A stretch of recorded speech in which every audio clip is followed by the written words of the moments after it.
Welcome to Sage Sisters. We are sisters, besties, moms, and co-founders having a fun catch-up on parenting and life. Welcome to Sage Sisters. I'm Ann. And I'm Kate. What up, Tan Ann? Happy Monday.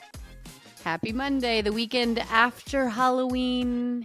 And we made it. And I'm coming off of a lot of activities, like fun adult like nights out, and I'm loving it, but I really had to use that ice roller today in a big way. I used the ice roller today as well. Mm-hmm. Partially because Grace sat up in bed last night and like bonked me. This is something I didn't know about motherhood, how many times you're going to get head butted. 100%. I actually, Ace, when he was younger, threw his head back into my eyeball where I thought I was going to have surgery. I did not, but I had a black eye for a very long time. And it looked as though domestic violence, like that's nothing to joke about. It looked bad. And it was like, I kept being like, it's Ace. And you look over and he's like a little 2-year-old. It's like, what? They somehow it sounded throw suspect. their head around. And yeah, she clocked me last night. I was like, oh. Anyways, neither here nor there. I'm fine. The ice has been rolled. And it's your topic week. You want to tease it before we get into the full catch-up?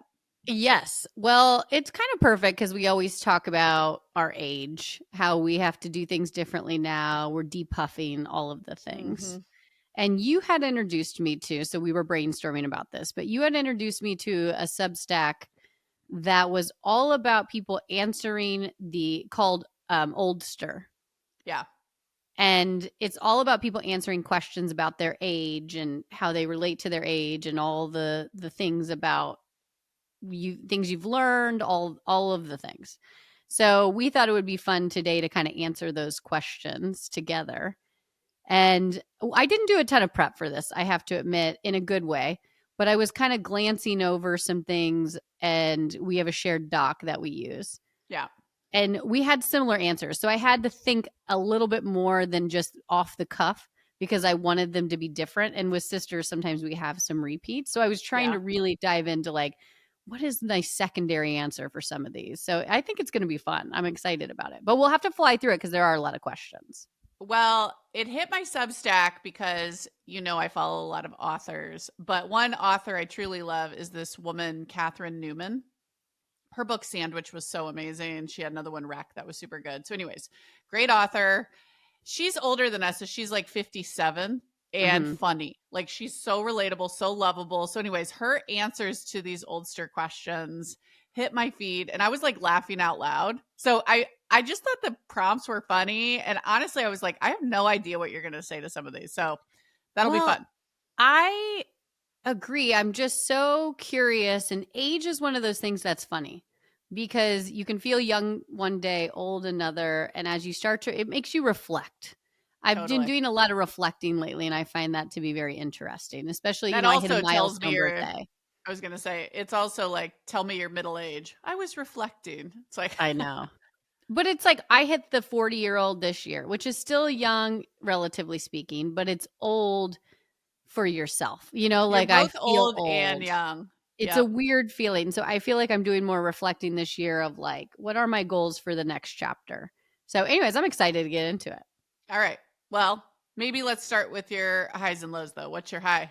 Well, my high was just an all around roundup of 3 days of fun events, some kids, some adult. But I had a girls' night on Thursday night, which is always delightful. Fun. We went out to downtown Franklin, tried a new bar, just had the best time. So many good laughs, and went out with 3 other individuals. Did you go wine? What was the vibe? We did martinis. So we started with an espresso martini, although we were joking about our age because we were like, can we have it half calf or do you have decaf? Like, oh my God, yeah. But I loved it. And then we kind of moved more into one of my girlfriends. Did they or did they not have half calf? They had half calf. They didn't have decaf. And I will say I've started to see decaf on some things and I'm appreciative of it. But they had half calf for us. So the guy was making fun of us, but he was like, yeah, of course. It was like one of those like mixologist bars. They can do almost anything you say. Cool. So it was nice. And then one of my girlfriends and I were kind of in this weird old fashioned feeling. So we went old fashions, which is unique for me. And I don't know. I loved it. We had the best time. We split some appetizers. We Do you like bourbon? I don't think I knew this about you. I have started to like bourbon because of the highballs. You know, we Yeah. use a nicer bourbon than just a whiskey. And the parents introduced us to it again. And with that, I've kind of acquired a taste. But it was, you know, it's kind of cold fall. Bourbon feels like a nice sipping. It's nice.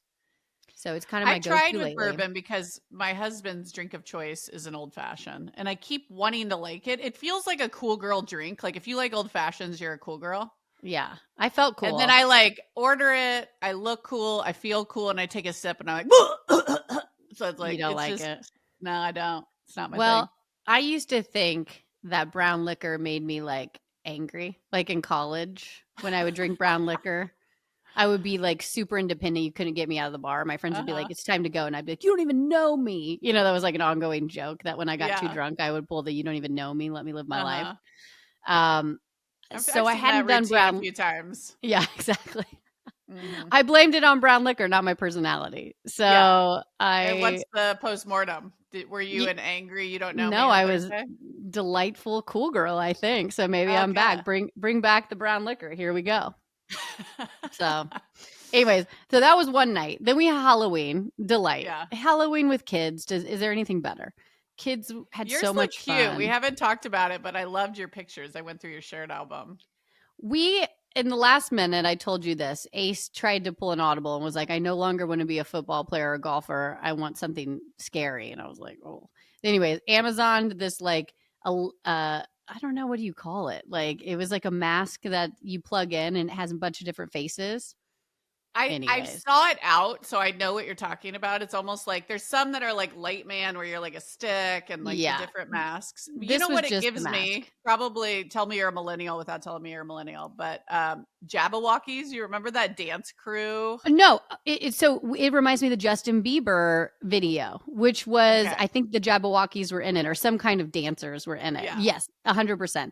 So he was trying to be scary and I was like, this is the amount of scary I can handle. So like it was perfect. And he was able to pick his mask and switch it. And then the girls I had said before, but Lily was Rapunzel, Lola was Rumi from K-pop. They were feeling themselves.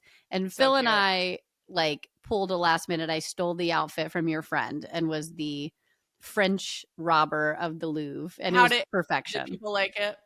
People thought it was hilarious. Yeah. And also it was very easy. You know, it was like kind of the perfect. Like and you look cute. You didn't go full mustache like Twee did.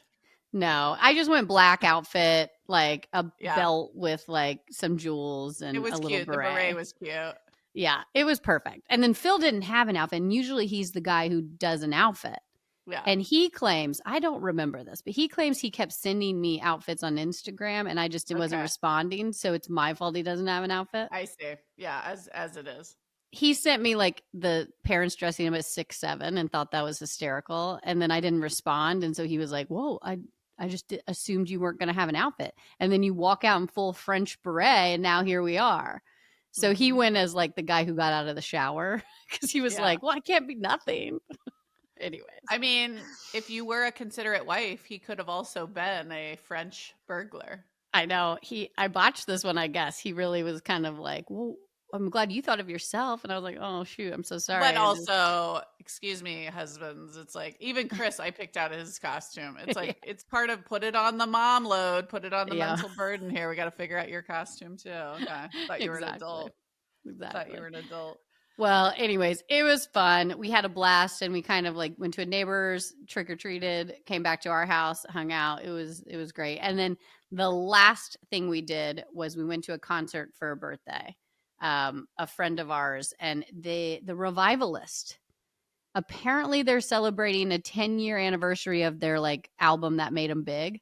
So they've been around for a while. I don't know who this is. Did not know, but huge fans.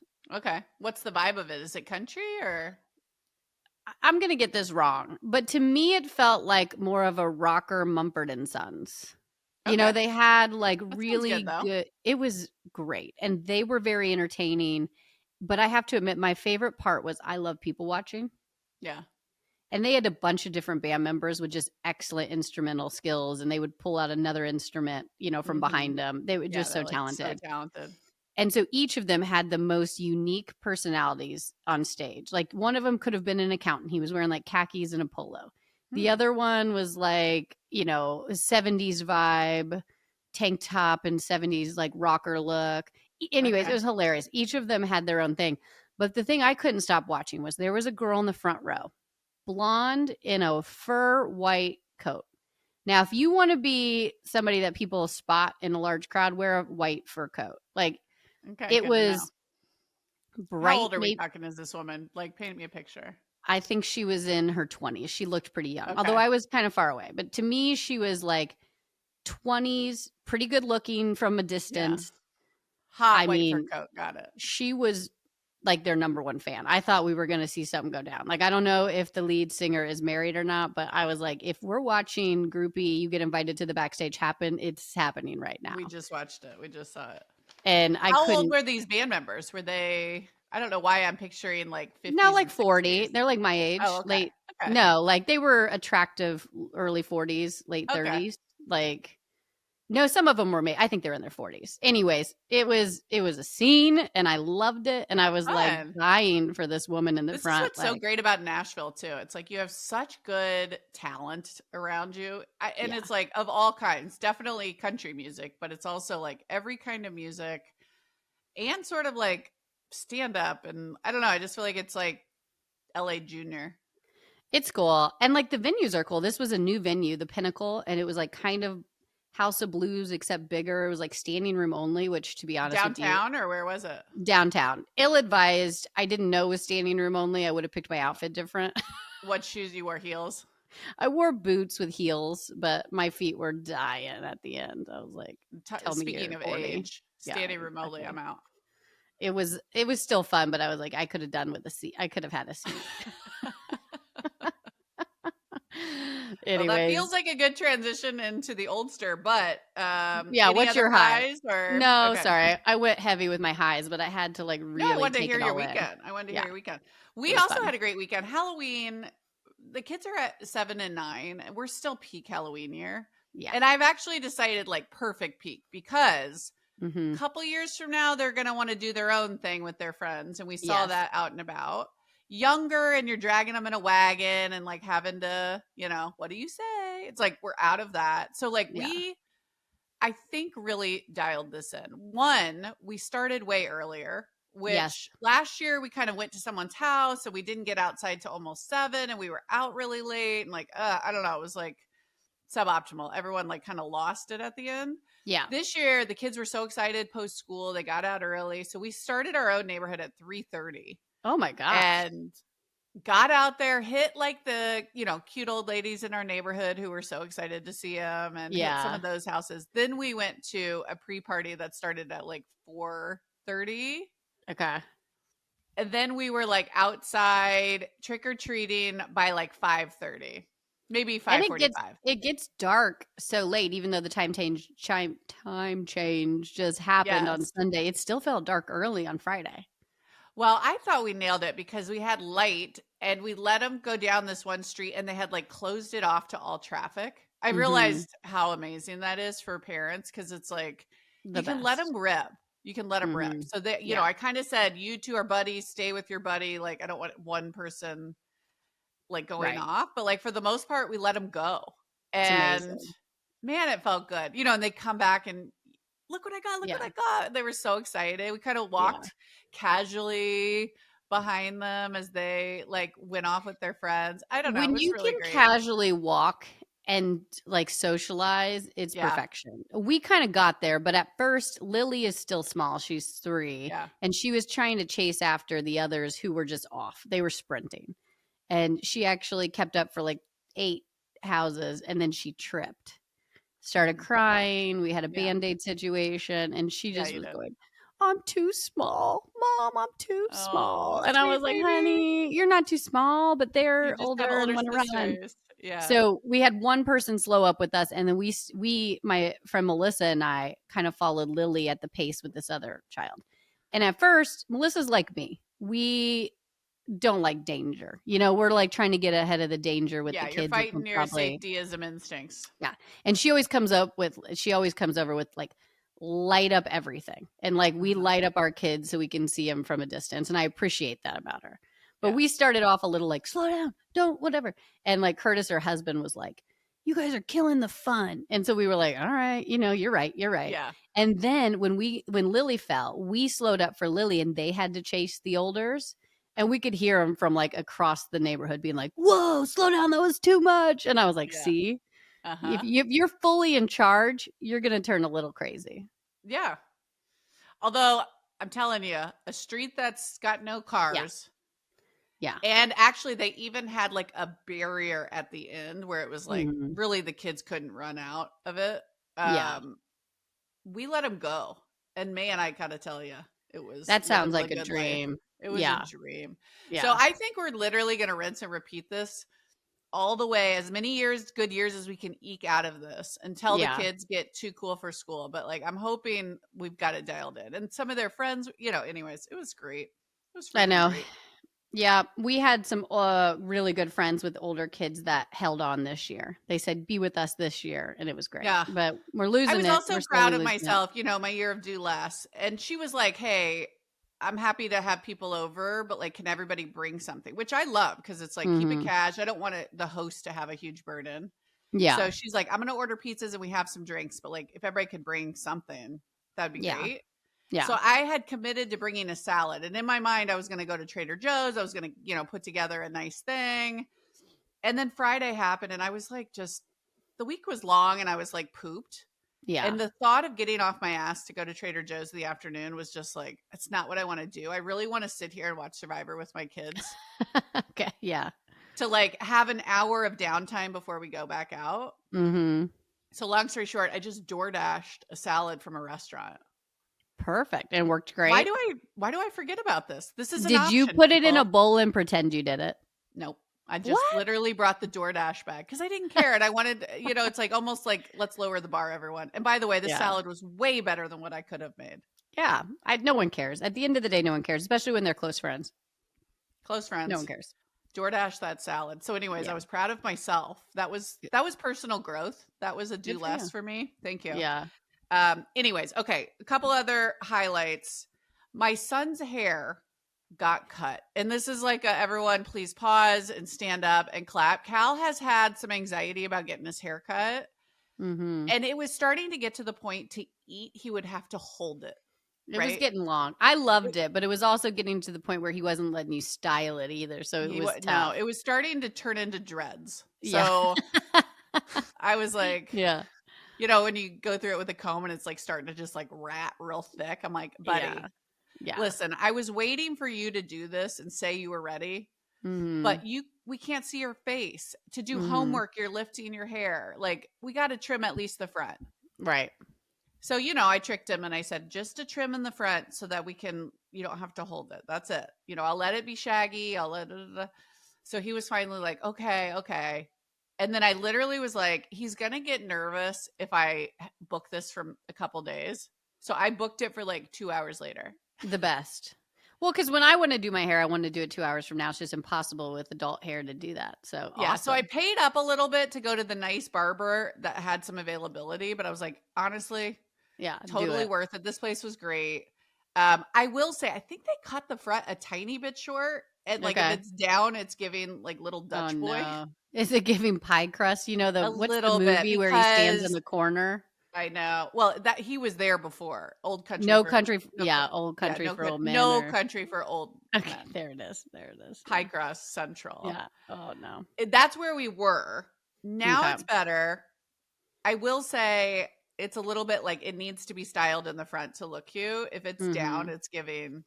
But anyways, it's better. We can see his eyeballs. So that was a victory. Great. Congratulations. Grace had a soccer game yesterday where she was the goalie and they won in PKs, which really, goalies get to be heroes. But that was like such a sweet moment. And she was so proud of herself. And I loved it. Oh, it was giving. You guys called me after. It wasn't a FaceTime, but a call. And I loved it because she was so excited to tell me. And it was the cutest thing. Good for her. They had lost earlier in the year on PKs and she took it so hard. Yeah, right. So anyways, a taste of redemption. So that was really cute. And then the last one was just like, man, we got an extra hour with this fallback time change. And I never know when this is coming. And it was it's a like surprise. it's a Great surprise. And I should know, but I woke up and yeah, we had gone to the concert the night before. So it couldn't have been better. It was like such a dream. But we had just like a great sleep in Sunday. Yeah. It was nice. Anyways, great weekend. Wave it in. Lucky me. Wave it in. Well, what about you? What's your low? I have 2 lows and I'll rattle them off quickly. Okay. 1, I bit off all my nails. You know how last week or 2 weeks ago I was like, oh, I took off my nails. Yeah, just my life. I mean, I'm not like, it's like, I'm not like extra anxious. It's just who I am. And I don't know if it was like work calls last week or when I did it, I just absolutely went to town and disgusting. Like mom is going to be so mad at me hearing this because she thought maybe my nail biting days were over. They're not. No. So I had all this great nail polish. I had all these nails and now I bit them. So now I'm thinking I got to go back to the salon just to look like an adult. Well, can't you just go short buff? I guess I could. Sarah our sister sent me this nail buffer that she bought that she swears by. I might need to get cuticle oil. It's just a whole thing now. It's like I had great nails and I let my anxiety get the best of me. So anyways, that was upsetting. Yeah. And then speaking of anxiety, I pick my cuticles when I get nervous. Do you ever do that? Yeah, of course. Of course. Yeah. That's what now everything's in bad shape. Mm-hmm. Anyways, this is the anxiety I'm dealing with though, which is laughable. So last week, Lily, our youngest, they call it Stone Soup Day, but it's like themed day where you sign up to bring something. And they make a stone. I don't understand. They make soup for lunch, but everybody brings an item to pour into the soup or something for the event, and they put a stone in it. There's some kind of meaning behind it. But anyways. I'm so confused. It's like Is this not the nastiest soup ever? No, it's delicious. It's like potatoes and chicken and vegetables. Okay. They just call it stone soup. I was thinking like cookies and... No, I'm sure it's something biblical I don't know about. But anyways, she enjoyed the soup. But we were on cookie duty, which I thought was great. I don't have to dice potatoes or make something. Mm-hmm. I'll do cookies. And this is a school you can make stuff. Some they want pre-bought. So I had bought cookies, but I was like, you know what? I'm going to make a cookie. I'm on the hunt to be a good cookie maker. So I spent all this time making delicious cookies, s'mores, like for the fall. I was so proud of myself. They were delicious. I made a perfect amount for her class and then enough for the kids to have one. Anyways, morning of, because I made them the night before. Morning of, I wake up. Someone in the house ate 2 of them. No. I lost my shit. Did you kill Phil? No, Phil didn't eat it. So we had a guest with us. Could have been our guest. We had our kids. One of the kids maybe did it. And you would have thought that someone pulled off my nails. I was kind of like reacted like pretty poorly. And Phil actually grabbed my face. He goes, hold on. I need more details. What did you do? Well, I just go, oh, let me see that. Open the container. And I was like, where are the cookies? And then I started counting them and I was like, oh, I had the perfect amount for each kid to have a cookie. Like, anyways, it was so stupid. And like Phil basically was like, go get a grip. Like he grabbed my face in a cute way and was like, take a breath. Like, this is not important, like it'll be fine. Hold on. I want to know, tears or yelling? Which version? I walked in the other room and cried. No, I was tearing. Oh, tears. Yeah, okay, yeah. Okay. No, I wasn't like coming for blood, but I was just like, and I said, and I think I don't know, Phil, maybe you said this to me because I think I told you this story. I said, try to make everything perfect. Those cookies were perfect. Today was supposed to be perfect. And you were like, you've said perfect too many times. Maybe it was Phil who told me that. And I was like, you're right. I said perfect too many times. I don't have to be perfect. Nothing has to be perfect. That's fine. Yeah. Okay. But good anyways, perspective. It was ridiculous. And I like kind of laughed at myself afterwards, but I was like, in the moment. Yeah, that's. Anyways. When you're that taut and you're hanging on by a thread and you had just the right amount of cookies. And I spent the extra time I didn't want to spend the night before to do the homemade cookies. Mm-hmm. Anyways, it was an unnecessary low, but here we are. All right, what was your low? I was so excited. I took off work Friday to do the kids' Halloween parade, and then Cal in first grade, they do this where they go over to the assisted living place and sing for all the grandmas and grandpas, and so cute. really cute. Except Calvin, he's been doing great with his anxiety, but performing is sort of his special hell. Yeah. And we were towards the end of the line and we walk in there, and I should have thought ahead, like later you see it all and you're like, oh man, I could have done 10 things different, but they put him right in front, and he's the tallest kid right in front, hates performing, and eyes were on him. Eyes were on, all the, it also, it's like, a lot of older people, I'm sure the eyes felt like, ooh. Looking right at his soul. Yeah. So I was in the back and I started to watch the wheels fall off in real time. Like I watched him. He just started to panic. Well, he started to get fidgety. Then the feet start shuffling, like all the things. Then I saw his little breath. Oh no. Like his shoulders. And I was like, oh, he's about to lose it. Come on, Cal. You can do it. You can do it. I was like manifesting energy to him to like hang in there. Yeah. And then he just started crying and he was so embarrassed. And then no one understood, right. So then only you as the mom knew what was happening, but because he started crying. Yeah. And then the kids are like, what's wrong with you? Did you get hurt? Like, I don't understand. Like, yeah.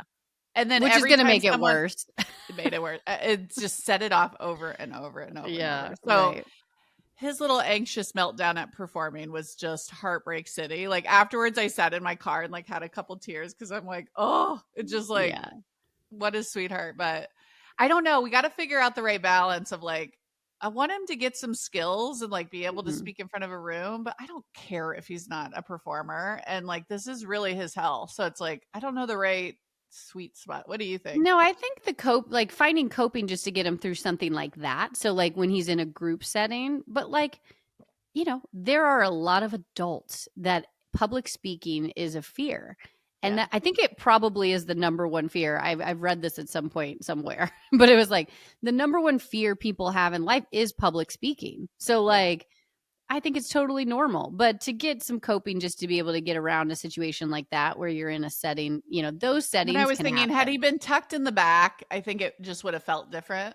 Yeah. And honestly, but I'm also like tempted to like, his teacher was so cool about it. She was like, oh, sorry, like pull him out, and then he just sat with me the rest of the time. But like, part of me wants to just email him and be like, can we just skip the show and tell? Can we just skip the performance? Like, it's his personal hell.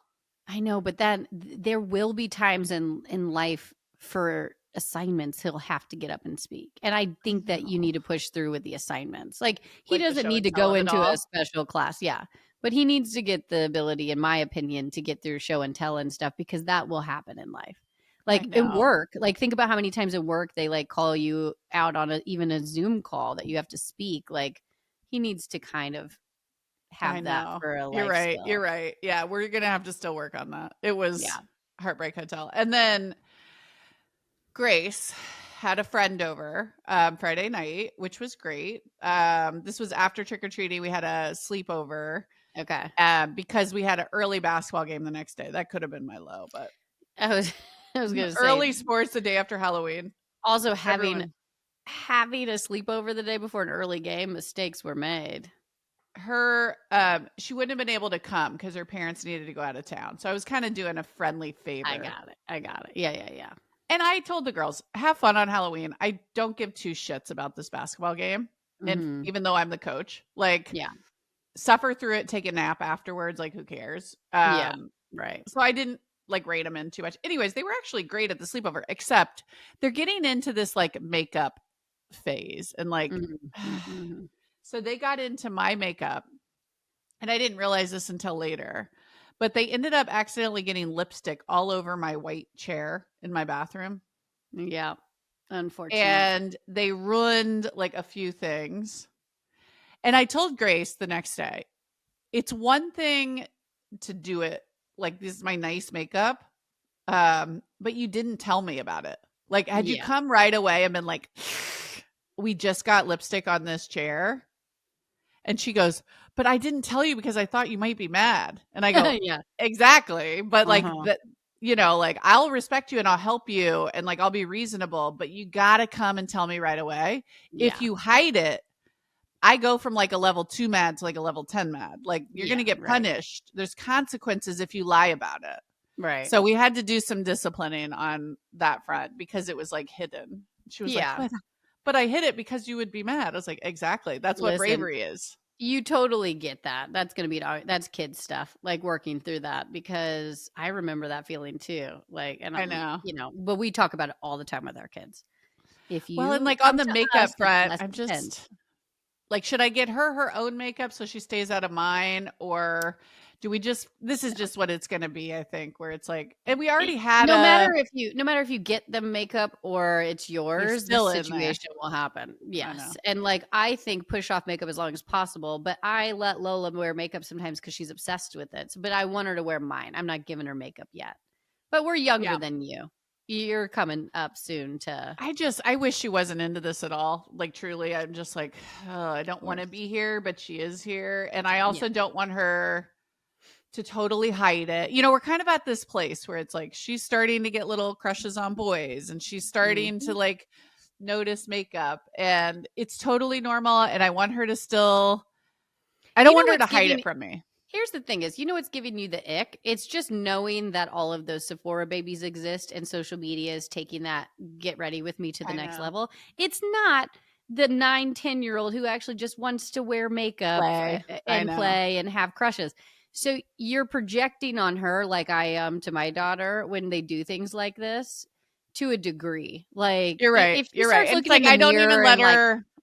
I don't let her even watch YouTube anymore. So she has no access to that content, which is just great. Basic growing up. I loved wearing mom's makeup or sneaking into your guys' room and wearing your makeup. Like, I loved it. Like, that's normal.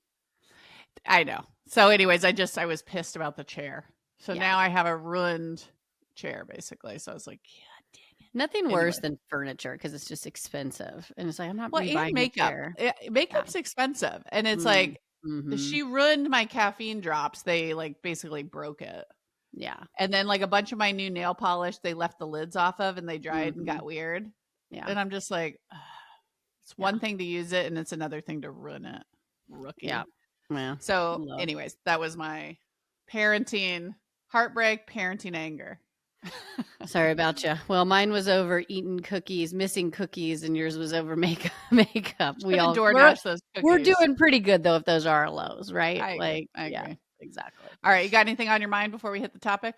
Always and always. One we could say together, because I think we both brought this up, which is the World Series was this past weekend. So good. And this will be a week from now, but it was. So I'm not a huge like watching baseball on TV fan, but when the World Series comes around, it's boring, so fun. Usually. Yeah. So fun. And then the finale game was like epic. And so we were actually watching it from the concert. It was a little bit like whatever, but such a great ending. And so we had the best family night because we were, it was like the day after Halloween. We needed a night in. Game 7, World Series. We had all the kids into it. It was so fun. Well, and for those of you who don't know, Dodgers were in it with the Blue Jays, and Dodgers won. Yeah. And it was an epic ending where the Dodgers were behind, then they came back. It was 4-4 in the bottom of the 8th, maybe. And no, we went to extra innings. I know. Oh, yeah. You're right. In the bottom of the 8th, but then it went to extra innings. Yeah. Exactly. But when their bases were loaded, Blue Jays were up. All they needed to do was score one run. There was one out. And the Dodgers pulled it off and got out of that inning. And it was 4-4. And then it continued and then continued and then continued.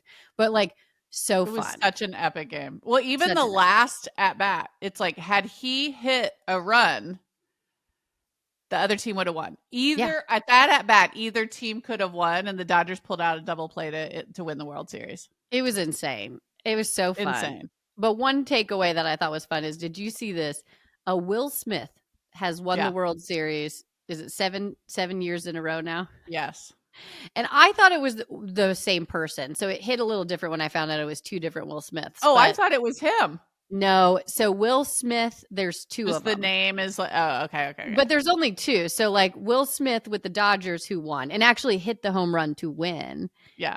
has won with the Dodgers every year they won. So it was like Okay. 2018, 2019. I forget Yeah, all they the won years. 3 of the last whatever. And then there's another Will Smith who skipped around teams, but every time he was on that team, it won. So Will Smith has won. Okay, I thought this guy's the luckiest guy in history. He keeps getting traded to the best team. Well, and then I kept thinking, well, what a hot commodity. Somebody is going to want him to be on the team no matter what, just in case. I didn't realize that. Yeah, but it's still true. It's like 2 of them. It's pretty epic. Totally. And the canceled Will Smith got involved in the comments. It was like, we're legends, because he was, the Legend movie or whatever. Anyways, whoever was like, pipe down, real Will Smith. You're the one who's making the name look bad. They're bringing it back. Real. I like how we're calling him real Will Smith. I didn't know he's still canceled. Got it. Of course he is. He slapped someone in the face on stage. That was wild. I mean, if we could go back in time and have done the podcast right when that happened, I would be like insanely talking about it. Okay. Wild. Anyways. Well, I am excited to tell you this next story. Okay. Let's go. This is the kind of thing that I live for. If you know my personality, this is so center of the fairway for me. A lighthearted sports commercial where you cry at the end? No, but good point. Okay. That would be the other half of it. Yeah. Anyways, all right, let's move to the main event. Okay. And we'll kind of rapid fire questions. We need to move faster here. This is going to be the longest one ever. Yeah, we'll rapid fire. Okay. So, again, we're doing the Oldster aging questions and getting some perspective on where we are. So the first question is, how old are you? I turned 43 2 weeks ago. So I am newly 43. Here we are. Okay. You. And I am 40, turned in June. So I'm like almost 6 months in. 40 and a half. Not quite, but yeah, I guess we're getting there. All right. Yeah, okay. That was telling. Okay. Next question. Is there another age you associate yourself with in your mind? If so, what is it? For a long time, I used to say I'm 29 in my head. Okay. At Chris's 40th birthday party where you were there, Chris pointed out some good things. He said, in what world are you 29? You go to bed at 9. Yeah. You have all these, you wear UFOs. He's like, I got to be honest. It's not reading 29 on this side of the net. So that caused me to pause and reflect. Mm-hmm. And I think my updated answer is still younger than, I still feel younger than 43. Like when I hear that, I'm almost like, wow. But I now think I'm like maybe 36. Okay. Yeah. That's how old I feel. I agree with you that it's younger. So for me, I was always in my late, like 28, because I remember I moved to LA. It was a really fun time. And like a lot of my core friends are kind of in that era. So like I always kind of reference 28. But I think 35 is more where I'm at now, which is I still am shocked that I'm not as young old as 35. Like I'm shook that I always think I'm 35. Yeah. At heart, when I meet people who are 35, I'm like, oh yeah. And then I'm like, I'm not, you're way younger than me, actually. I know. Well, and I bet where you are, some of the moms in your cohort are 35, right? I actually, again, it's based on kids. So Ace and even Lola's is around my age, but Lily's mom group is young. I'm old for Lily's mom group. Okay, yeah. I can kind of see that. Yeah, exactly. All right. Well, we're maturing, though. We've gone from 28, 29 to 35, 36. So, yeah. And I still think you should feel younger than you are. So I think that's a good sign. I just think motherhood is so transformative to really think about my life pre-kids at 29. I'm like, no, that's not my life anymore. That's not who I am. Okay. Totally. Good point. All right. Do you feel old for your age, or do you feel just right? Kind of where do you line up with your peers here? Yeah. I feel both old and young, if that makes sense. Like in different contexts. So maybe that means just right. Okay. Do you feel like when you go out with people your age, do you feel like they're older than you? My cohort has some younger and some older by a few years, like my close group here. And I can't tell who's who. So I guess right in line with the peers. And I feel like we're all sort of got kids the same-ish age, and we're thinking about the world in we got different viewpoints, but yeah, I think actually just about right. Yeah. How about you? So I feel younger a little bit. than your But I friends? think it's just so some of my friends, to your point, I'm kind of right in the middle. Some of my friends are older, kind of Yeah. 46, 45, 46. And then I have some younger friends, more in the 38 range, not like too young. I've got a couple that are Mhm. younger, but not too much.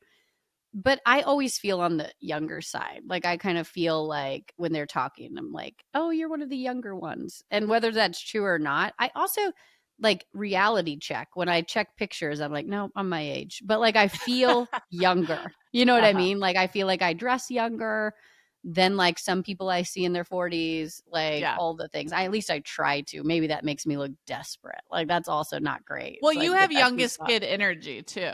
Like to Yeah. me, you're the baby and people should take care of me as a Well, default. you're right, I never thought about it. It's probably because 'cause I'm younger than you, no offense, but, like, you and Yeah. I are so close, and I always feel young compared to you. Yeah. And Like, you're because just you like, always call it out as the youngest. well, I call it out as spoiled brat youngest. That's like, Mm, it's like, oh, I couldn't possibly do that for myself. I know right. somebody will step up and do that for me. Well, and I'm younger than my husband by 4 years, so I always feel like I'm, like, young and hot. I just keep putting that in his head so he believes it. You slowly drip it, Your like your you young, hot wife is sleeping next to hypnotizing. you. Exactly. Totally. He's like, "I had a See, and weird I dream last married night." someone almost 3 years younger than me. Exactly. So I guess from his eyes, I'm the older, sexy older woman. That's how Yeah. I frame it. By the way, I posted a picture of you as Sandy. Remember how we were talking about Sandra Dee when you Sick. You posted dressed that. the young or the older sexy woman that wig was not giving. Anyways, I'll move on. I was That wig dying. was sick. At least I That knew was it. great. All Self right. awareness. All right, let's move on. What do Okay. you like about being your age? I deeply know who I am. I Mhm. was trying to decide like when that clicked. I think I've Mhm. always been like somewhat self-aware, but it does seem like if I could plot that over time, it's gradually increased as I've aged. Mhm. And I just do not have this feeling that everyone needs to like me. I just somewhere along the way in my 30s that went bye-bye. Yeah. And I'm just like I'm not Mhm. for everybody, but this is who I am and I'm like at peace and I like myself. So it's like if you don't like Yeah. this, quite frankly, I think you're boring. But Yeah. this is who I am. Take it or leave it. Like, I'm Right. not for everybody. That's a nice place to be. I envy that for sure. I definitely think I'm getting more like that, like caring less each year about things that aren't important, people who aren't that close to me. But you go beyond it in a way that I like envy for sure. I think that's awesome. I will say I still like am on this self-improvement journey and I don't feel done with that. Like I don't feel Mm, like I'm as perfect as this is going to get and now I'm just going to yeah. plateau for the rest of time. Like there's still things and edges where, I will react a certain way and then later I go, "Oh, I wish I would have actually handled that a bit different." Or like I wish, you know, that's not Yeah. exactly who I want to be. So like Uh-huh. but I also feel like that it's within like You're grasp. tweaking. You're tweaking I'm things. tweaking. I'm Yeah. tweaking and honing and Yeah. I'm directionally getting closer and closer to sort of this person that I want to be. If that makes Yeah. sense. Totally. Yeah, I think there's more confidence that comes with this age. So for myself, I feel more confident in who I am Mhm. and less like trying to be somebody I'm not. And I also love my purpose right now. Now, this sounds like I hate when people say like you need kids to have purpose. No, no, no, no, no. Having kids is hard. That's not for everyone. You can Yeah. have absolutely wonderful purpose without it. But right now where I am is trying to raise good humans and also trying to have a career and I'm kind of in this sweet spot. And I love my purpose. Like getting up on a Saturday to do things for the kids is enjoyable to me. Like Mhm. I like my current purpose and I like where I'm at in life. Yeah. That's a good But I feeling. also You're right. didn't know I would see myself here. We can get into that in later Yeah, questions. I kind of have that too. Yeah. Okay. Okay. So what is difficult about being your age? Well, even when you just said that, you're right. It's like the point that we are, which is kids still very active parenting for, you have it even more with your 3-year-old, but I'm at Mhm. 9 and 7 and it's a lot. And that in the career is a lot, all caps. And Mhm. like sometimes it just feels like the math doesn't math on Mhm. everything that needs to get done. And like that can overwhelm me. And Yeah. I'm just like, something's got to give because this does not check. Yeah. And we're at the place where I have, babysitters and this and that, but I don't have full-time help. So sometimes it's just like, fuck, like I am exhausted and I don't have enough in the tank to do all the things I need to get done. Mm-hmm. That's the hardest thing. And I will say, I am trying to age gracefully, like physically. Mm-hmm. And I will admit I'm like struggling a bit because I'm starting to look older. And it's like 43 there's been a turning point in the last couple years. And I don't know if it was gradual or if it was a cliff, but all of a sudden the bags are bagging, the gray is aggressive, the abs are trash. It's like, it's easy to say you want to age naturally, and then you start doing it and you're like, whoa, but without that.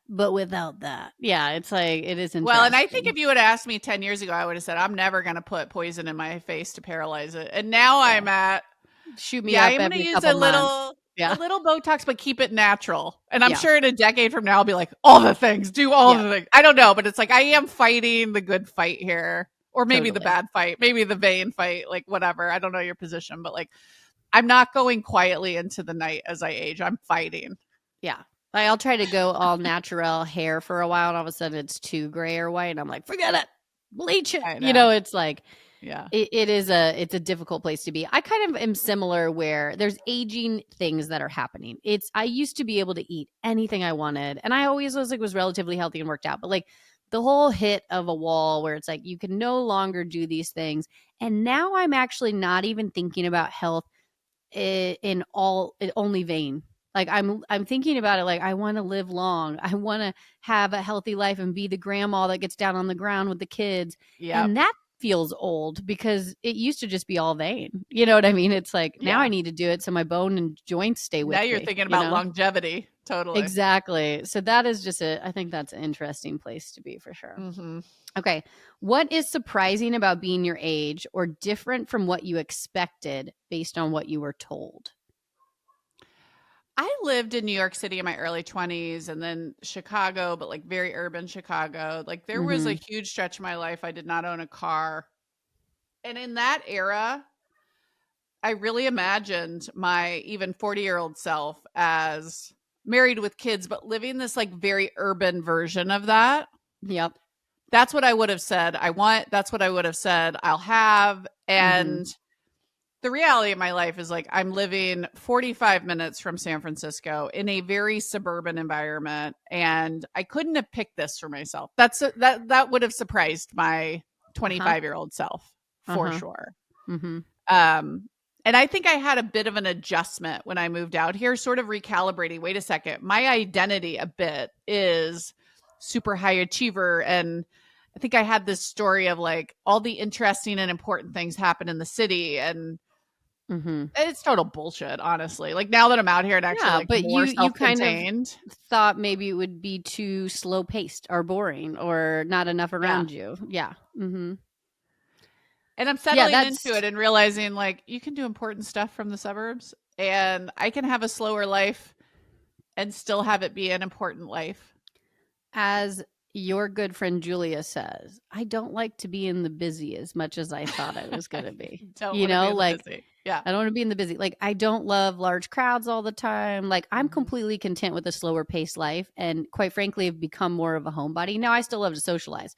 But like I agree with you, this was similar answers because I feel the same. I thought that I would still be in a bigger city. When we moved from LA to Nashville, I wasn't sure we would like it. And it's just where we are in life. I couldn't love it more. I love having a little yard for my family and like all the things. But my old self is laughing at me, like I haven't worn a high heel. Well, that's a lie. I wore like some mid high heels out, but like I used to wear high heels all the time and go out. Now I'm like casual tennis shoe running out the door and yoga pants and all the things. Like, it's just funny. I used to get dressed up every day for work. Like it's a different life than I had seen.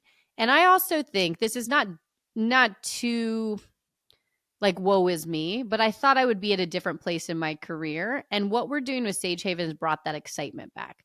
I started, I had a very long career with the winery. I loved it, but I started to, at the end, not really have the same dreams and hopes for that career as when I had started, like thinking that some of the positions you that get traveled jaded all the by the time. bureaucracy over time. And like, you know, I don't know that that was a company that always really supported women. And when you started having kids, it sort of 100%. changed the trajectory you were on in They a way that try. They it's try. bullshit, They though. hire a lot of females, but to get to a higher level, it just doesn't line up with also wanting a family.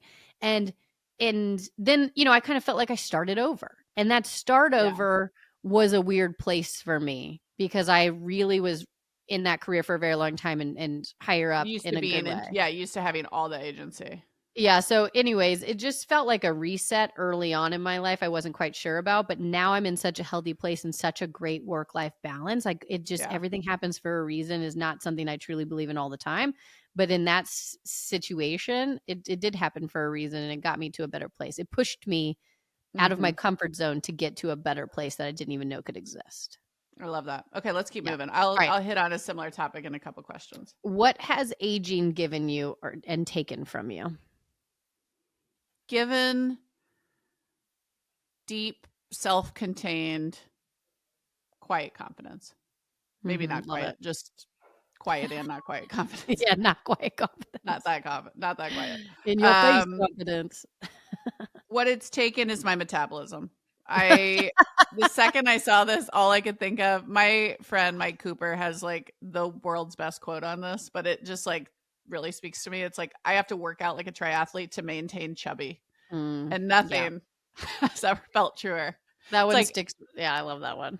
I literally used to eat peanut butter mayonnaise sandwiches and try to gain weight. I can't even fathom eating a peanut butter and mayonnaise sandwiches. Like, it's sick. Okay, anyways. All right. Mine is similar. Self-awareness and just this new purpose with the kids. Like, I love that about my age. I love where I'm at. Selflessness a little bit at times, which I didn't know was possible for a third child. And then you're so nurturing. Yeah, you actually surprised me. I mean, this isn't me answering for you, but like, you're way more mothering and nurturing than I would have guessed in your 20s. Yeah, I agree. I was so. Did that surprise you? 100%. Not you were so selfish. That's what a lot of 20-year-olds. No, but like I always was empathetic. You weren't someone always signing up to be a babysitter or take care of things. No, I was empathetic. You know what I mean? I always was thinking about other people's feelings, but I was not. Yes, exactly. I didn't want anything to do with other people's kids, to be honest with you. Exactly. Yeah. But what it's taken away from me is the self-care. You know, like I really don't do it. I'm trying to get back to it. We always joke about the balance, but like the self-care part of it is like I'm trying to get back to a little bit of a selfish place to just put myself first in those situations. Yeah. Anyways. Okay. How has getting older affected your sense of self or your identity? This was kind of my career answer, so I was saving it since you kind of talked about that. And I feel a little bit cocky even saying this out loud, but it is my honest truth. I thought I would be even more successful by now. Like, I just... Well, yeah, you've been an entrepreneur forever, and like... Yeah, and like I've had wins and I've had exits, and I'm really super proud of how I've behaved at every step, and that has yielded success. Yeah. And I think my own bar, like for my own level of success, was still way higher than what I have achieved, even though I think by a lot of standards, I already am successful. So it's like but in some ways, maybe this is what the universe was trying to teach me all along, which is, had I found the level of success that I ultimately believe I will achieve at some point earlier, maybe I wouldn't have this appreciation for like how my actual identity is pretty separate from those. And like, I have this belief that really is core now, which is like, achievements are a lot of luck. And you can be great and your inputs can be great, and you don't always still control those outputs. So I just have this deeper sense now that like who I am is about my humor and my relationships and how I love people and my interests, and like that's who I am. It's not about how successful my companies are or how much money my investments make. Right. And so in some ways I'm kind of grateful It's a good that place I to haven't be. like hit it so big yet. Right. I think that's like a better person, if you will. Yeah. And maybe I would have found that earlier, and this is all justification. Well, But you still got drive too, which I think is nice. Like maybe if you peaked, then what would your drive? I think you would always have it, but you never know. yeah, but that's my honest answer is like I kind of thought my identity earlier in my life was much more about what I did. It's interesting. My answer is complete opposite because you and I are so different in this way. I have Mhm. never identified myself as the career person. Like whatever my career was, sometimes I didn't even like to talk about it. Like I don't need to tell you what I do, boring. Like I've never associated my career with who I am, which I And think that's is why great. people like you more than me. This is Well, like at the crux of this issue. well, This I is just just true. These are the facts. opposite though is like the things that like I used to be like would party all the time or just like have fun. Like people always associate me with like having fun and being casual. And I kind of went through some lows where like, yes, I was doing that for a very long time and having fun. But then now I'm older and have a completely different life than that. And I'm just trying to re-identify myself with like, I'm still that fun person. It just looks a little different now, because I'm not doing the same things. I'm not going out all the time. My friends aren't going out all the time, So it's like, what does that identity look like? And I think that I'm kind of in the sweet spot, but I tend to think I'm boring, but I don't think I'm a boring person. It's just I'm boring compared to what I used to be. And I'm still figuring that out. Yeah, you have to recalibrate a bit. Yeah. Okay. What are some age-related milestones you are looking forward to? Or ones you've missed that you feel like you want to talk about? Like you've missed some things you should have done. I think if you look at a high level, my life has followed like a pretty normie milestone track in a way that's a little bit basic. Like I got married at 31, had kids at 35, which, for Indiana's late, but like for this lifestyle I was living, I think was sort of center of the fairway. Yeah, totally. So I kind of feel like I'm like the median age at everything that I've done and followed like a traditional path. But I can see a future life.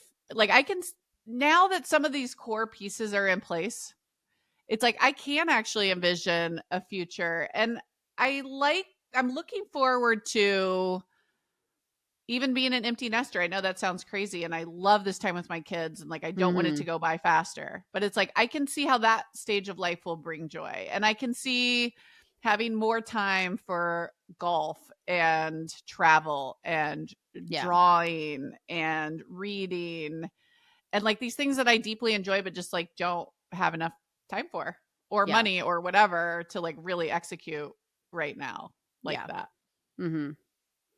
What about you? I kind of am similar. At the time when I got married, was 30, 31, and I felt like I was ready. I was kind of getting out of that stage of party. I wanted a family. But now that I look back, it was kind of perfect timing. So at the time, I felt like it was late because you and I are from a smaller town with a lot of friends that were married, and I was in like 16 weddings.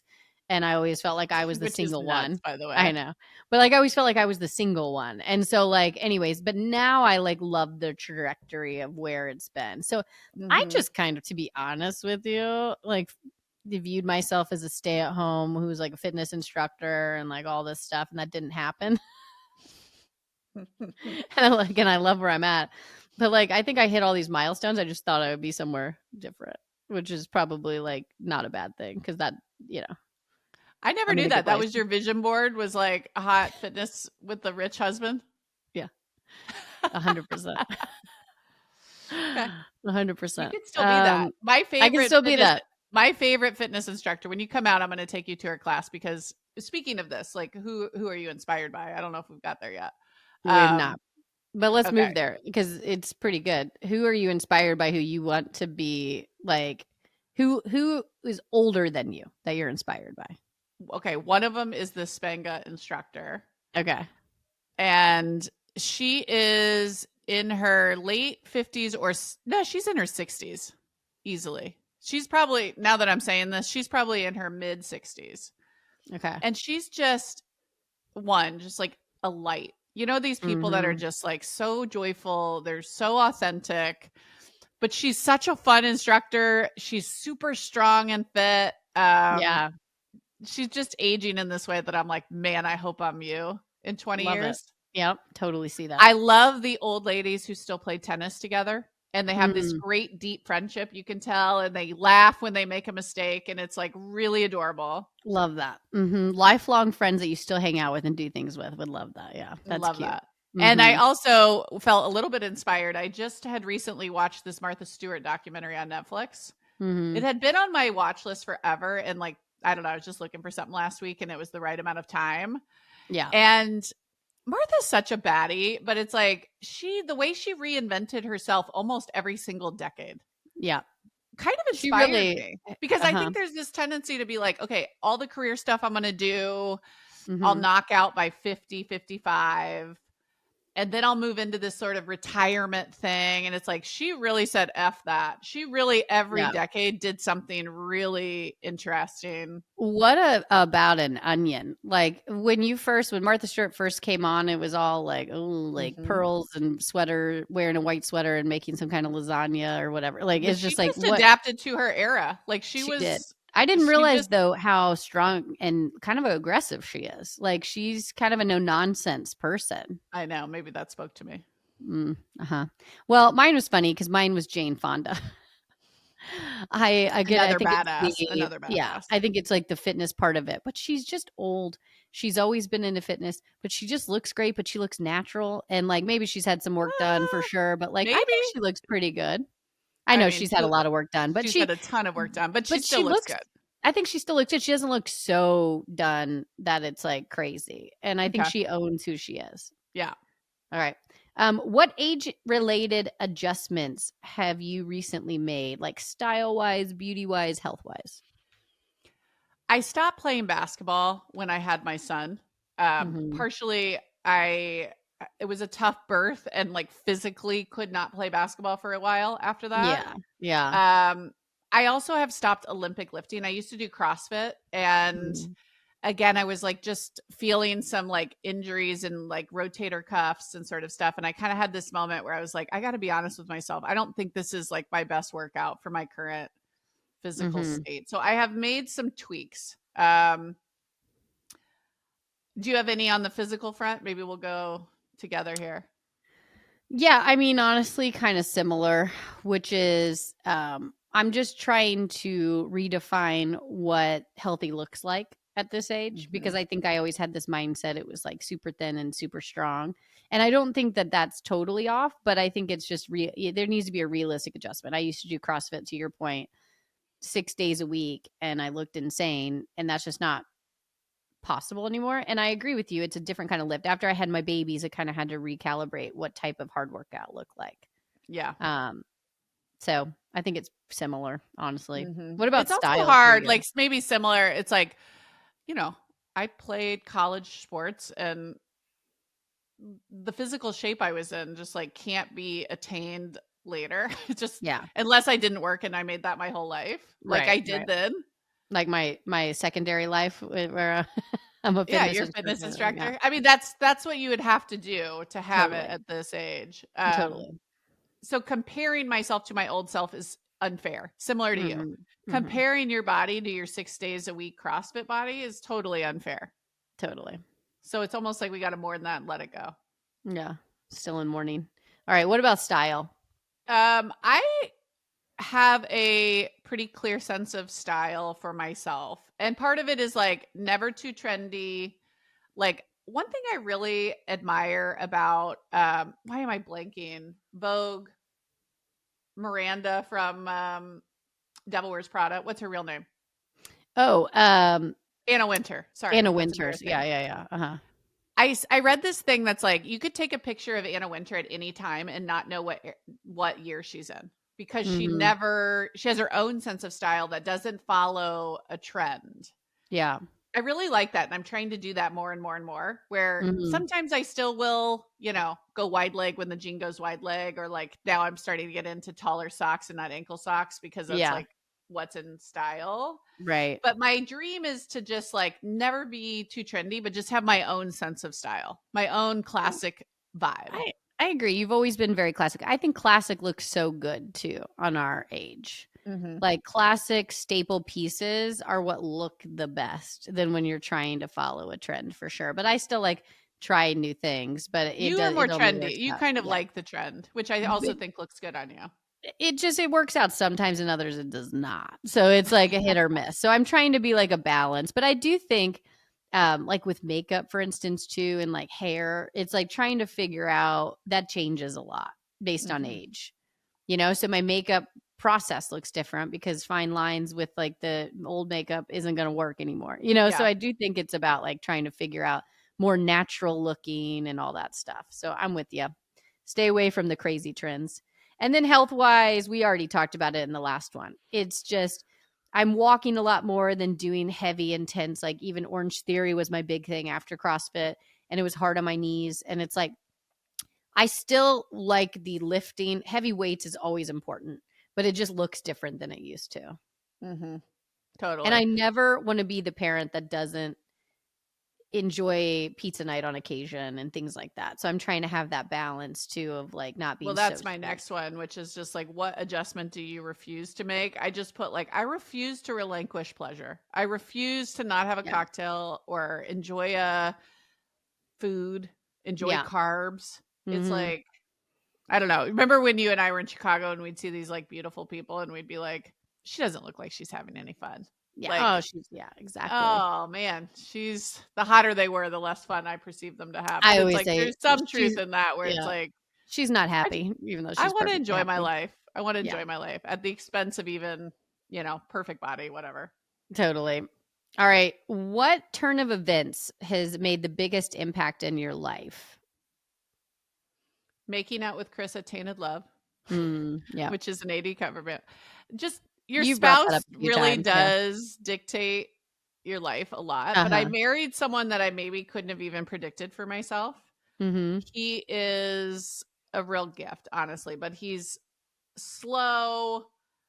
He's very self-contained. He does not care what other people think of him, maybe to a fault, but it's like being around him and then the life choices that we've made together have like completely got me here where it's like that's why I'm in suburbia, honestly. Like had I married someone different, it could have gone a different way. Right. But I'm really happy that I found him, and like I love the family we're building together, but it's like I don't know, nothing changes your life like your partner. 100%. What about you? It's similar in the sense that Phil and I were very good friends before we started dating. And it was an interesting transition from dating to our friends to dating. And it was just perfect. And he really, truly balances me. But our big thing was Ace, because Ace was unexpected. And we were old. Like it was like perfect timing. And we had like moved in together. We knew we were going to be together, but we hadn't actually. 30. I mean, it's not like I mean, we're not talking like young 20s. It wasn't a teen pregnancy. No. And so it was like perfect time, but he pushed us into the next stage of life, and we always like thank him. In fact, we were just doing it the other night. Like it's so wild to think that like he was such a blessing because neither one of us we were really fun people, went out all the time, had a great group of friends. They weren't in the next stage of life. Like neither one of us would have wanted to get out of that stage of life right then. And it was the best thing to ever happen to us. We were both, I mean, he was 34 at the time. Like it was time. But and I remember when you called me and told me you're pregnant and you said, you fucking idiot. That was the first thing you said. Yeah. It was really sweet.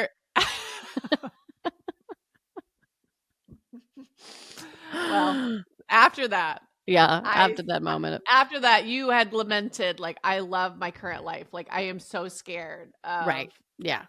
Like, I love my friend group, and I love the 6 days of CrossFit, and like, I love how much we go out in Santa Monica. And I was just like, it won't last. With or without this life change, Yeah. That's about to change for everybody because your friends were pairing off and getting married and looking for houses. And I was just like, this magical era that you've had, it's going to not be there, even if you try to hold on to it for much longer, like maybe a year or two tops. Well, it was quick changes because my best friend had just recently found out she was pregnant. She was kind of the first one. Exactly. And was getting married. And then it was like, it all happened quickly for everyone around us too. Yeah. So I agree with you. But again, I don't think that we would have been the first to be like, no, you would have hung on as long as no, for sure. Exactly. So, but yeah, what a happy accident. It was the best. Loved it. Okay. What is your number one regret in life, or do you have one? I had an opportunity to play professional basketball in Asia, in Korea specifically. And again, I didn't follow the thread all the way enough to know if it would have like totally worked out, but there was definitely a thread open that I didn't take. And part of it was like I'd grown up in Indiana, like Korea sounded insane. Part of it was like I was dating this guy I thought I was going to marry, like a dum-dum at 22. So for all the wrong reasons, I said no. Right. And I keep now with like the life experience I had and like the travel that I've done, I'm like, man, what a life experience to live in Seoul for a year or two. Even if it wouldn't have led back to professional basketball. Although I have a story that I was going through an injury at the time that I tried to play in the WNBA. And like, had I continued to follow it just a little bit more, like maybe it would have opened back up for me and I could have played for at least a few years. I don't know. Again, that's my what if that I never followed the thread. Yeah, mine's similar. I always question what it would be like if I did play in college. Play basketball. Because your wings. If you didn't clip my wings, would I have been somewhere else? What that would have I looked still can't like. believe you said that. I'm harboring resentment over that quote. Listen, it's just in our history. And then the other one is I could have potentially had an opportunity to live in New York for a year. And it was with the winery and they kind of move you around a lot. And anyways, I think it was perfection the way it worked out. Because I did move a lot. Was that when you went to Miami? No, it was after that. So I moved to Miami from Chicago. And then it kind of moved me over to the other side in Tampa. And at that point, I could have gone New York potentially or LA. Yeah. And then in LA is where I could have gone to New York. That was like the big one. And I didn't do it because I was really sick of moving and restarting my life with friends personally. And I'm glad I did because I ended up obviously like having the best friends ever, living there and meeting Phil and like all the things. But living in New York would have been really fun for a year. So like just having that experience, but I wouldn't have changed anything. The way it worked out was perfect. Yeah, totally. Yeah. Okay. What is high up on your bucket list? We only got like one or two more questions. I almost didn't write this because I know how obnoxious this sounds. But my honest truth is I'd love to be so wealthy that I can buy a WNBA team someday. I'd love to own a professional women's basketball team. I love it. I feel like it would be a good use of my skills, but you're only lucky enough and privileged enough to have that opportunity if you're loaded. So I'm really hoping one of these companies works out big time so I can make this that would be really fun. This into reality. It would be put it into reality. I love it. Totally. I love it. What about you? Well, I think that mine is early retirement. I'd like to get set up for early retirement and then travel. And I mean like early retirement. That'd be nice. Like doing travel. So Phil and I, because Ace was, pretty quick into our lives after, we didn't travel a lot together because we immediately had kids. So I think that part of my life is bucket listed. Like I've done Italy, I've done other things, but to do it with my partner and do it just personally would be so fun. Work. Yeah, totally. So I think that'd be really fun. And I also really am in loving this podcast. I would love for our bucket list is to take the podcasting to the next level and like really see where that can go. I like this for us. We're going to do that. Yeah, exactly. Okay. All right. We'll end on this one. How about? Is there a piece of... Let's keep going. Who cares? All right. This is for us. It's getting long. All right, let's do it. Is there a piece of advice you were given that you live by? And if so, who offered it to you? Cream rises to the top. from the one and only Tom Indris, our father. Mm-hmm. But when I reflect on this, I actually think it's sort of changed my personality. It's so fundamentally optimistic. Yes. And I like being an optimist. I like this sense that I'm just going to keep doing the right things and good things are going to happen to me. And I'm going to continue to believe in that. Yeah. And I remember, he would say, cream rises to the top. Just keep being the cream and it will happen for you. And like, the faith in that, the optimism in that, man, it's really changed my life. Well, it's funny. We didn't have too many overlaps, but this was one of them. And by the way, I looked at your answers 3 minutes before we were getting on to pod. Yeah. So I was like, oh shit, I got to think of something else. But So that one you would have said the same one. Well, cream rises to the top for sure was on there. However, I kind of spend the similar thing from the parents, and I give credit to both of them, which is basically find your strength and hone in on that. And I think that one was really important for me because, you and Sarah had such identity around being so smart, being so successful. Like we always joke about that, the woe is me third child. But I really do think that it's changing how I parent too. It's like, I'm trying to find the strengths that each kid has because everybody's different and not one thing is bad. But if you figure out those strengths or help identify even for your children and then push them into something that will enhance their strengths, it makes you a more confident person. And so I've always loved that because even the career I chose right out of the gates was honing in on like personality a little bit and like trying to, the fact that I can be a little bit of a chameleon, like it leaned into that and stayed far, far away from like, math and all that stuff. It's like funny. It's like but I think that was really good advice. But talk about personal growth. You're basically running our finance and accounting function right now. I know. I mean, I've really... I'm so impressed with myself. And so, and also I got it in my head. I wasn't good at certain stuff too. I guess that's the downfall of this is that if you're thinking about your weaknesses so much, sometimes you become those weaknesses and it's like scared of them. Right. Yeah. But I am a huge believer in general of focus on your skill. I also just think it makes for a happier life when you're doing something you feel good at most of the time. Totally. That feels good. That feels good. Okay. I'm actually super curious about your answer to the next one because I have no idea. Okay. What are your plans for your body when you're done using it? Like burial, cremation? I didn't even know what Body Farm was. I didn't either. I was like, but that one doesn't, I don't know about that one. It gives me sci-fi. I have no clue what it is. Yeah. We grew up Catholic, but I have to say I have kind of a visceral, I don't want to be buried. I don't like the idea of that.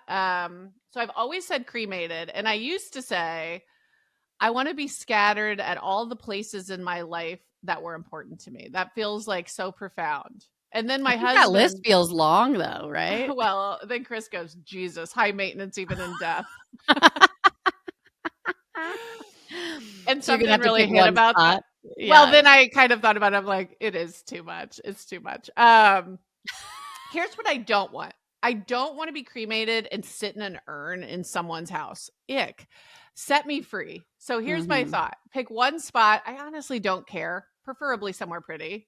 Not like just one of like your favorite places, just one of them. But it's like, go up to the top of Mount Diablo or take a boat out into the San Francisco Bay and scatter those ashes and don't sit with them. Like I want to be set free. And I want the people who love me to be set free. Don't hang on to it. I'm good. I'm out of here.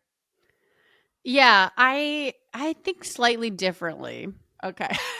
Which is, I think that's beautiful. And honestly, I could be persuaded to go that direction. Okay. But to me, there's something about being eternally with someone. Like I'd like, if I die early and Phil moves on, it might make things funky. But like, I would like to be buried with, where my loved ones are buried. You know what I mean? So like that to me feels like home or the next, like whatever your beliefs are. Too. Yeah. That's beautiful. You and Phil decomposing together. Yeah. Sorry, Phil. Yeah, it could pose issues, but I also think that there's something sweet about that. Okay. That's sweet. I like it. Yeah. All right. Keeping with the same kind of darkness, I guess. How do you feel about dying And what did you expect to happen to your soul or spirit after you die? I sincerely hope there's an afterlife. Mm-hmm. I have to admit, I fight cynicism within myself over whether I really believe it or not. Mm-hmm. But I really want to believe it. And I have moments where I believe it, where I'm praying for someone or I believe in manifesting. And like, I don't know if it looks exactly like how we were taught. Right. But I like really want this to be true. So I'm going to try to just not be cynical and I'm going to lean into that. But I think the thing that feels like more true for me, regardless of what that's all about, is like the thought of like a legacy and what does that look like? And how do I Yeah. want that to look? And like, Mm-hmm. to me, I want my legacy to be a bunch of people going, we loved how she made us feel. Yeah. That's it. Mm-hmm. It doesn't need to be about the achievements. It doesn't need to be about that. But I like the idea of like passing along my knowledge and my advice. And like, I was actually thinking, and I hadn't had this thought before, this podcast is such a weird time capsule of you and Mm-hmm. I. And like, Mm-hmm. the internet will allow this to live on. But like, the Yeah. thought of our kids listening to this when they're our age is kind Being of able to beautiful. get to know us in a different way, maybe. Yeah. Yeah. Mm-hmm. Um, I do think and I thought, what a technology for kind of everyone allows interesting, that sometimes. It is yeah, like interesting. what an interesting legacy we're leaving behind, even by recording this. Yeah, that's interesting. Yeah, I love that. I think it's beautiful. And I think legacy to me is that, which, I didn't write legacy down, but just to add to that, Yeah. I just want to be a good person and have people be like, gosh, we just had many good times, a lot of good memories. Mm-hmm. And maybe along the way, I'll have the ability to change someone's life with goodness. Like you do Mm-hmm. something good for somebody and you don't even know it, but it's affected them where they're like, gosh, that helped Yeah. me. Would love that. Would love Ugh. that. Just trying That's, to be a good to me, person. that's like where life is so optimized, just like you're actually having an impact on a lot of people. Like, what a gift. Totally. Totally. But I have to admit, I have this kind of, dying scares me right now a little bit Mm-hmm. because I feel like I have so much life to live for myself and my kids. But like, I want to get to a place where it feels like it should be peaceful no matter what. Like I'm living such a good life that I don't have this fear of regret about needing to do more. You know what I mean? So I think it's just more about wanting to be here for the cool moments. Mm-hmm. But it's inevitable for everyone, so it's kind of a funny thing. But I do believe that there is an afterlife, and it also helps you get through dark moments. If you lose somebody, you want to believe they're in a better place, and all of that. So I think that's beautiful. Yeah. Love it. All right. While we're tearing up, what's your philosophy on celebrating birthdays as an adult? How do you celebrate? It's kind of funny. I just had a birthday 2 weeks ago. And a week or two before, I was just busy. It wasn't like I was feeling any sort of weird way about turning 43, but I was just like, I don't know if I have enough in the tank to like organize something. And my friend Ashley was like, no, you have to. We're leaning in here for all opportunities for joy. And something about that really was true. I And I like that. loved it. And I like kind Yeah. of grabbed it with both hands. And I'm like, yeah, that actually feels really core, which is Yeah. like lean into any opportunity for joy and connection. Yeah. And so birthdays to me are just a good excuse to get people you love together. And I ended up going out with 9 other girlfriends that night. We had like a fun family thing. We always do breakfast in bed and the Yeah. kids had a special thing. And then I went out with my girlfriend. It was lovely. It was Yeah. lovely. I felt really like my cup was full at the end of the night. I love that. I agree. I mean, I don't know, can be slightly narcissistic, I guess, just being the youngest. I love celebrating me. Mm-hmm. Yeah, you would never think of passing up and up. Well, you're more fun, as we've covered. Well, but it looks different as I get older. Like I don't need a big party. I don't even want big gifts, but I want thoughtfulness, I guess, which is like I want to go get coffee with my family at my favorite breakfast place because it's like one of my favorite things. I just like spending time with the family. And I also want a little time with just Phil. And maybe it's Phil and friends, but it doesn't have to be every year. It's just like I want a little adult time as the kids are young to just have some fun. And one of the more meaningful gifts is just like last year, it was my 40th. So we had like a little get together, but like they would bring my favorite things. So I got a bunch of Ollie Pops and things that like, the cost isn't extreme, but it was so thoughtful. And I was like, loved it. It's like, that's all I want. That's a I don't great want tradition, big by the gifts. way. I just want like little thoughtful things. Yeah. That's very sweet. I love it. Yeah. But yeah, celebrate you. Like I always like laugh when I meet people and they're like, "Oh, it was my birthday last week." I'm like, "Where was the self-promotion? Like get on it. Like celebrate you." I know. I'm like not ashamed to be like, "Oh, it's my birthday." Like I want people to. I love celebrating other people too. That's the thing. Is like it's not mutually just me. It's like I want to celebrate you. Like give me an excuse to go like have some fun. Let's do it. I know. Yeah, I love the idea of like living a big life and like leaning into all that goodness. Yeah. I love it. All right, let's move into obsessions then. What is your obsession this week?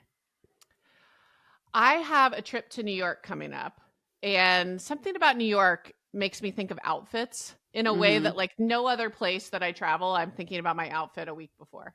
But I agree. Yeah. It's just got big city energy, and you do step up your outfit a bit. But it's like I want to be trendy, Sex in the City, look good, but also you got to be walking a lot. You might have cold weather, like you got to be ready. You got to factor it all in. But I got my dry cleaning done early so that I could have like a crispy button down. And so where are you packing this? Do you have something that's going to pack it and keep it crispy? I did get a new suitcase that is also kind of my obsession. Chris broke his suitcase and I was so thrilled because I wanted an excuse. So I was like, oh, you can take mine since I know you don't care about this. And then I can get a new one. Okay. And this brand BEIS, I think it's pronounced Based. I got a new carry-on from them and it's good. It's really good. It rolls like butter. And it's got a padded handle, which I didn't know I needed, but I do. Yeah. And it's got that really good system with a lot of like dirty clothes bags and shoe bags and whatever kind of packing bags you need. So, all right. I think I have like good luggage and crispy dry clean shirts. So now I'm ready for New York. All right. So your obsession is dry cleaning things and also this bag or this suitcase. Because I want that link for that too. Okay. And it wasn't crazy pricey. I mean, they're all kind of the same in that thing. I want to say it was like 200 and something. Okay. Ooh, I'll put it on a list. Yeah, it's a good gift. I will say it's not like the designer stuff that's 800 or whatever. Yeah, it's definitely in the price point lower than that. Okay. All right. Good stuff. That's a maybe. My obsession is this slick stick. Nexus has a slick stick hair wax. For the slick back. Yes. And they have it. I got this at Costco in like a 2-pack. So I love a good Costco purchase, but I've had my eye on some of this. And when I want to wear a pony or do something cool, I have flyaways and it is perfection. And it really doesn't make your hair look too greasy either. That's the problem. That was always my fear. If you use too much of it, you can go that direction, but it looks really good. So you just kind of do it over the wispies.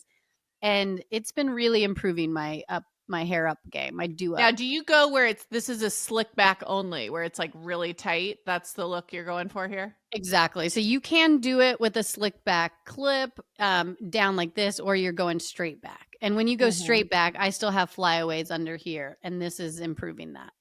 And I've been playing around with some cool, like funky ponytail things going out instead, and it's been kind of fun. I love the look on other people. I'm just not convinced a slick back works with my face. I mean, look, we got the same face. It's not like slick back tight mine's bun. More circular, I feel like. Well, I think if I do a slick back ponytail, it looks great. If I do a slick back bun, it looks good to me, and then I get a picture back, and I'm like, oh. Humbling experience. Don't get me with a side profile when I'm in a slick back. That's for sure.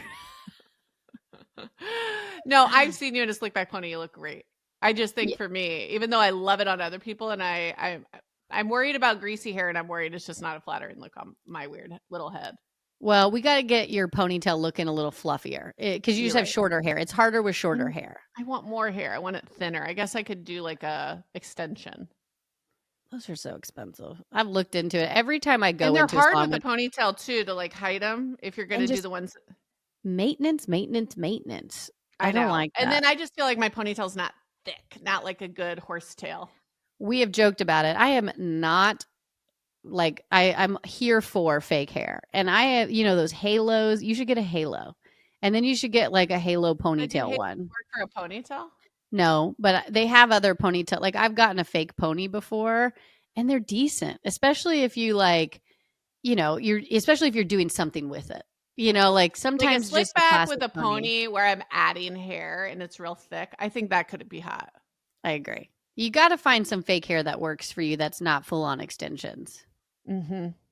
Go to I a could play Sally. around. I have some like that for my wedding. It's like I just need to play around and see if I can make that look good. And then you need the right scrunchie to sort of like cover the whatever. Okay. Yeah. I might play around. If you see me out with a long pony, you'll know. You'll know. Well, you'll know. It's kind of a fun thing. That'll be an obsession in a couple weeks from now because we'll find the exact pony. Okay. All right. I like it. I might try a slick back. I'm into it. Yeah. If you need, you have to have it. Okay. I like a Costco purchase. I'll put it on the list. It just seems like perfect. It's so cheap. Let's go. Okay. All right. Well, I really enjoyed this. I know it went long, but I was curious to hear some of your thoughts, and I know it was fun for our legacy. I love it. Good stuff. It was a good one. A good keeper. Sounds good. All right, Tanan. Love you. Lilas. Follow us. Do all the things. Oh, yeah. All right. Lilas.